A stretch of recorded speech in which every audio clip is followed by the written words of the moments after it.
साम्राज्य देश ने जिहड़े उस माली सरमाए की जिहड़ी एक्सपोर्ट है वो इन्हां थर्ड वर्ल्ड देशों में जिहड़े वो करते हैं और उन्होंने उन्होंने करना शुरू किया। ये पहला नहीं सी है, पहला चीज़ों की जिहड़ा पक्का माल सी वो पक्के माल की सपोर्ट करते सी।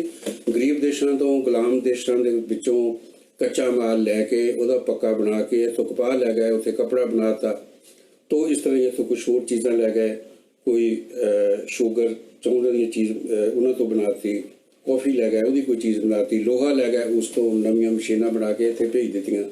तो पहला ये करते सी, पर हुण वो जिहड़ा वो माली सरमाया उसनूं भेजना शुरू कर दित्ता ते उहदे नाल वो इहदियां तंदां जिहड़ियां वो बरीक बुणदे आ जिहड़ा दूर तक मतलब जाके फैल जाए, तो ये एक विशेष लक्षण है जिहड़ा साम्राज्यवाद।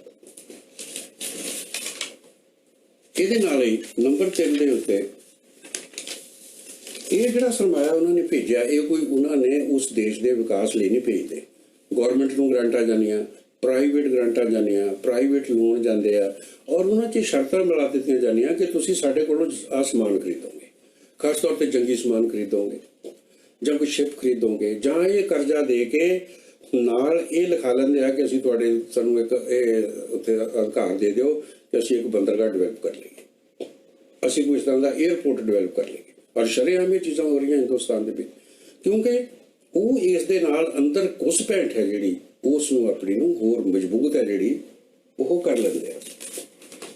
चौथा चीज़ जिहड़ी उन्हें दसी कि इहदे नाल कंसनट्रेशन दे नाल एकागर होण नाल सरमाएदार दा बड़ियां बड़ियां जिहड़ियां माली सरमाए बन गए, जिहड़ा बड़ियां बड़ियां मोनोपलीज बन गई, अजारेदारियां बन गई सनदियां भी ते बैंकां दियां भी। और उन्हां अजारेदारियां ने अपना अपना जिहड़ा प्रभाव खेतर है, पहला तो सीधी गुलामी सी, उस तो बाद जदों 1945 तो बाद बहुत सारे देशों चों सीधी गुलामी हट गई तो उन्हां देशों के विच उन्हां ने अपना असर सूख जिहनूं कहंदे प्रभाव खेतर एरिया ऑफ इन्फ्लुएंस वो वधा के उत्थे अपनी सारी जिहड़ी इन्वेस्टमेंट है उसनूं जिहड़ी उजागर करते रहे। तो ये जिहड़ा संसार मंडी लई उन्हां दा कंपीटीशन वधिया, इस कंपीटीशन वधण दे नाल उन्हां दी टक्कर वधी ते उन्हों दुनिया नूं मुड़ के वंड जिहड़ी करन दी ओह नीति है जिहड़ी वो सामने आई, जिहदे नाल 2 संसार जंगां जिहड़ियां हो गईयां इसे नीति दे विच।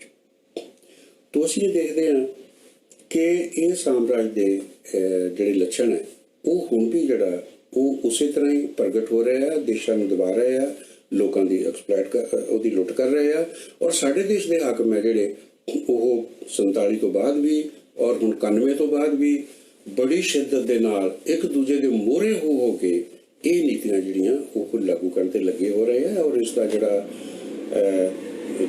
नुकसान है वो आपां देखदे हां। एक होर बहुत महत्वपूर्ण गल लेनन ने इस साम्राज्यवाद का विश्लेषण करते हुए लिखी कि साम्राज्यी देशों के अंदर बाहरों साम्राज्यी देशों के अंदर बाहरों प्रवास करने वाले लोगों की गिनती बढ़ जाती है तो साम्राज्यी देशों में बाहर जाने वाले जोड़े लोग हैं उन्होंने गिनती घट जाती है।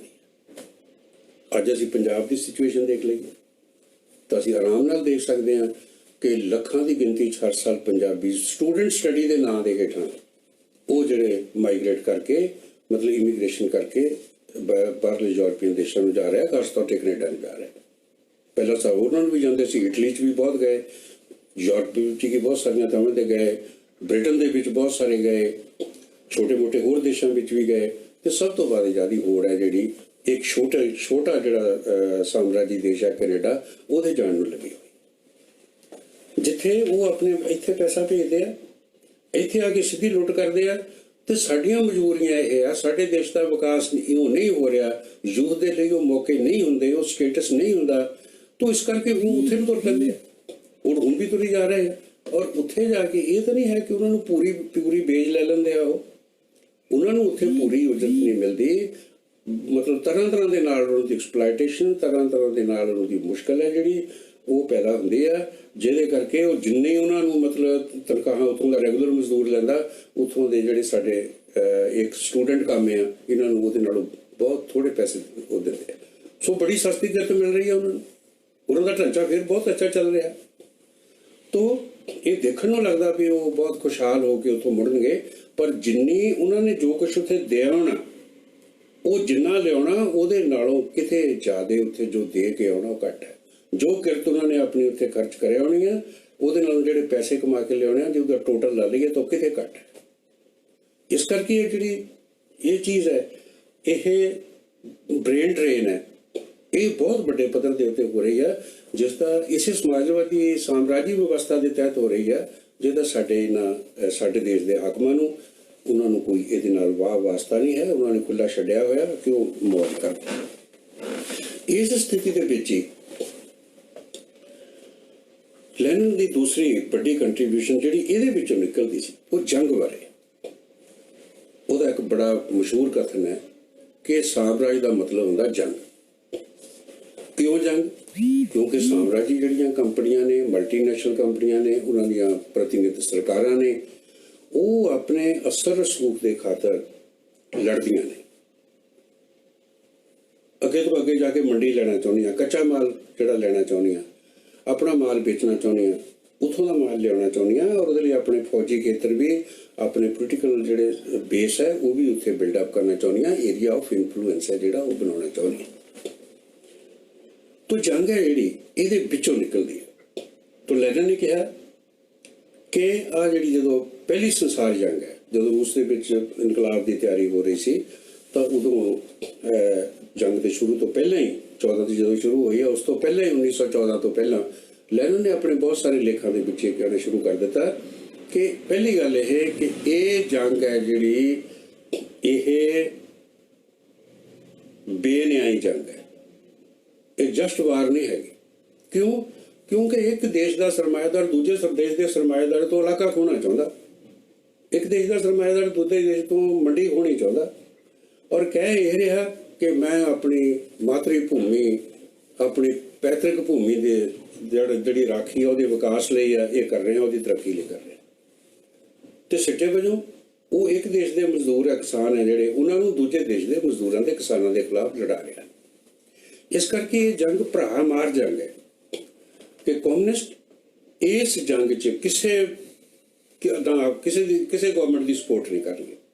जो रशिया काम करते हैं तो उन्हें कहा कि साडे रूसी है जिहड़े रूसी कम्युनिस्ट है, और जिहड़े उन्होंने चुन के गए हुए मैंबर पार्लीमेंट के विच सीगे कि वो इस जंग का विरोध करन, जिहड़ी सरकार कर्जे चुकना चाहती है उसका विरोध करन, फौजी हथियारबंदी का विरोध करन, शस्त्रां का जिहड़े वो सारे का विरोध करन, नीतियां का विरोध करन। और जिहड़ा ये झल खिलारिया जा रहा भई असी बड़े रशियन बड़े ग्रेट है, असी बड़े महान है, साडी तहजीब बहुत बड़ी है, जर्मन साडे मोहरे क्या आया, जर्मन वाले कहंदे ये साडे मोहरे क्या आया। ये जिहड़ा जनून है इस दे उल्ट पुलट, और इहदे लैनिन नूं कोई सौखिया नहीं उस पार्टी नूं उत्थे सफलता मिली है। जदों ये प्रचार लैके गए दूसरी संसार जंग के दौरान, तो उन्होंने ते ये दोष लाया गया कि ये जर्मनी के एजेंट है, इन्हों जर्मनी को पैसा मिलता, इन्हों जर्मनी को हथियार मिलते हैं। इस प्रोपेगेंडे के बावजूद भी लैनिन ते उहदी पार्टी ने, कम्युनिस्टां ने, वाल्शविकां ने मजदूरां च जाके, किसानां च जाके उन्होंने ये समझाया कि देखो ये भरा मार जंग है, ये अपना कोई फायदा नहीं है, खून डुलोगा, मरना तुसीं है, सरमाएदारां ने नहीं मरना है, कारपोरेट ने नहीं मरना है, उन्होंने रिश्तेदारां नहीं मरना है। बेरोजगार मजदूर, बेरोजगार किसान जिहड़ा बेरोजगारी का मारिया होया जाके भर्ती होंदा, जिवें असीं अपने देश के विच देखदे हां कि लाइनां लगदियां ने, तो उन्होंने मरना जाके। इस करके इस जंग के विच किसी गौरमेंट के नाल जिन्नियां भी कम्युनिस्ट धिरां ने, उस वेले कम्युनिस्ट पार्टी नहीं सी सीधी कहंदे हुंदे, सोशल डेमोक्रेटिक लेबर पार्टी कहंदे हुंदे सी कि चाहे वो फ्रांस दी है, वो अपनी वो की करे, इस जंग के दौरान सरकारां नूं हमायत देण दी थां ते सरकारां दे खिलाफ बगावत करो और उसका तख्ता पलटा दो, तां जो जिहड़ा जंग का स्रोत है लगातार ये खत्म हो जाए दुनिया के उत्तों, ये बर्बादी का स्रोत है जिहड़ा खत्म हो जाए। तो लेकिन बदकिस्मती ये रही हालात की कि सिर्फ रूस की पार्टी बोल्शेविक पार्टी लैनिन की अगुवाई में वो सफल हुई इस गल में। दूजियां जिहड़ियां जर्मनी की सोशल डेमोक्रेटिक पार्टी आस्ट्रेलिया की दूजियां थावां की वो इस दे विच सफल नहीं हो सकियां उस पहली संसार जंग के दौरान। पर लैनिन की पार्टी इस तरह सफल हुई क्योंकि उन्होंने इसनूं ਉਹਦੇ सही अर्थां समझा। ਜਦੋਂ जंग शुरू ਨੂੰ एक दो साल हो गए तो लोगों ने देखा कि बहुत मंदी हालत हो गई। फौजियों के कोल कपड़े नहीं है, खाण ਨੂੰ रोटी नहीं है, कच्चा मांस खाते हैं। ये रिपोर्टां होने लग गई, मजदूरों से बोझ बढ़ गया, किसानों से बोझ बढ़ गया, कोई फायदा तो होना ही नहीं सी है। तो इस करके उस हालत में उन्होंने कहा कि शांति चाहिए है, रोटी चाहिए है। तो उस जंग की मुखालफत है जी वो लाजमी जी उन्होंने की और वो सफल हो के निकले। अज कई बारी इस चीज़ का जिक्र करते हुए कुछ लोग कहते हैं कि 2 संसार जंगा हो गई हैं, इसे करके बड़ी तबाही हुई। पहली संसार जंग ने भी बहुत तबाही देखी, दूजी साम्राज्य संसार जंग ने भी बहुत सारी तबाही देखी।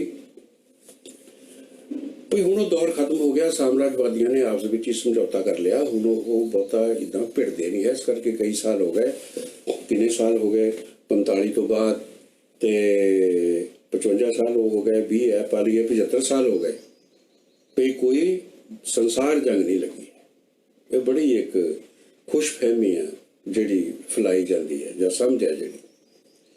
असल देखा जाए कि चाहे संसार जंग नहीं लगी है, लेकिन बहुत सारिया जड़ियाँ इलाकाई जंगा वो लगातार इन सारे समय के जारी रही। अज भी जो कि तुम अफ्रीका की हिस्ट्री देखो क्यों जारी है, क्योंकि बखरे बखरिया जड़ियाँ बड़िया शक्तियां हैगियां, चाहे वो सोवियत यूनियन सी, चाहे अमरीका है, चाहे वो ब्रिटेन है, चाहे वो फ्रांस है, उन्हों दियां टक्कर हालां भी जिहड़ी सानू बखरे बखरे थावां ते देखण नूं मिलदी है और सब तो ज़्यादा तीव्र रूप दे विच अफ्रीका च देखण नूं मिलदी है। तुसीं कोई लिटरेचर चा के अफ्रीका का देखो, अज देखोगे इस देश दे विच सरकार जिहड़ी अपोजिशन ने उहदा तख्ता उल्टाता, एक नूं अमरीका सपोर्ट करदा, दूजे नूं ब्रिटेन सपोर्ट करदा। कदे ब्रिटेन की जिहड़ी सरकार उहदी सपोर्ट नाल बनी हुई है उहनूं अमरीका उड़ा दिंदा, कदे फ्रांस की सपोर्ट बनी जिहड़ी फ्रांस की सपोर्ट नाल बनी हुई सरकार है उहनूं अमरीका उड़ा दिंदा। और उस एरिया खोण दे लई आपस विच जिहड़ी वो जदोजहद आपस विच टक्कर है वो हो रही है। और आप की देखते हैं कि इहदे विच हर साम्राज्यी पावर ने जिथे जिन्हां देशों के विच भी इन्होंने एक गड़बड़ की है, दखल अंदाजी की है, उत्थे अपने अपने जिहड़े मिलिशिया बनाए हुए, अपने अपने हथियारबंद ग्रुप बनाए हुए हैं। लीबिया च यह हो रहा, सीरिया च यह हो रहा, और पूरी पूरी दुनिया च इस्लामिक स्टेट दे नां दे उत्ते भी अतवाद फैल गया, इस्लाम ने अतवाद फैला दिता, उहदे उत्ते सारी दुनिया की सिनेरियो जिहड़ा लोगों का ध्यान है वही किसी होर पासे भटका के रख दिता। तो वो टक्कर अज भी हैगी है, देखने को मिलती है। तो और वो सारे लोगों के खिलाफ भुगत रही है। अज जड़ा ज़्यादा इस्लामोफोबिया जड़ा वो बनाया जा रहा वो सीधा ही यह है कि साम्राज्यवाद चाहता जिथे जिथे भी रॉ मटीरियल हैगा, चाहे वो मध्य पूर्व के विच है, चाहे होरना थावां ते कच्चा माल है, उत्थे उहदी जिहड़ी डोमीनेशन है वो उहदी बनी रहे, उहदी सरदारी बनी रहे। तो इस करके ये चीज़ अज भी जारी है। तो ये 2 पॉइंटों तो बाद ਜਿਹੜਾ बड़ा महत्वपूर्ण पॉइंट है ਜਿਹੜਾ लैनिन ने साढ़े सामने रखा वो सी कि जे हालात सारे ठीक है,